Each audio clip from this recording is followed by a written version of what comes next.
A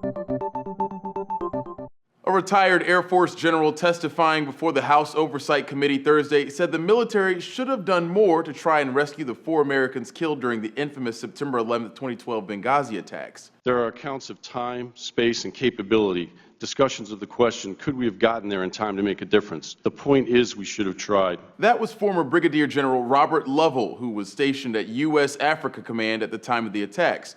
He said the military was stuck waiting for the State Department's go-ahead to respond. Critics have long attacked the Obama administration's handling of the 2012 attack on a U.S. diplomatic mission to Libya in Benghazi, which killed 4 Americans, including Ambassador J. Christopher Stevens. The administration initially downplayed any terrorist connections to the attack, blaming the violence on escalating anti-U.S. protests over an anti-Muslim YouTube video. But Lovell testified U.S. military officials realized early on that the attacks were linked to terrorism. He told the committee, "What we did know early on was that this was a hostile action. This was no demonstration gone terribly awry." Lovell's testimony goes against statements by other military and legislative officials who testified the military couldn't have made a difference during the attacks. The House Armed Services Committee has previously said no military assets could have reached the embassy in time. The committee chairman, Republican Buck McKeon, called Lovell's testimony into question Thursday, saying Lovell did not serve in a capacity that gave him reliable insight into operational options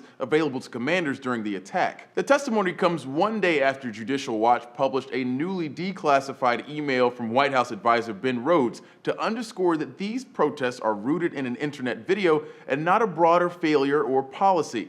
That email is being presented as proof that the White House pushed a false narrative in the days after the attack. White House Press Secretary Jay Carney defended the newly released emails Wednesday, saying they were referring to general protests across the Middle East and not specifically to Libya. For Newsy, I'm Christian Bryant.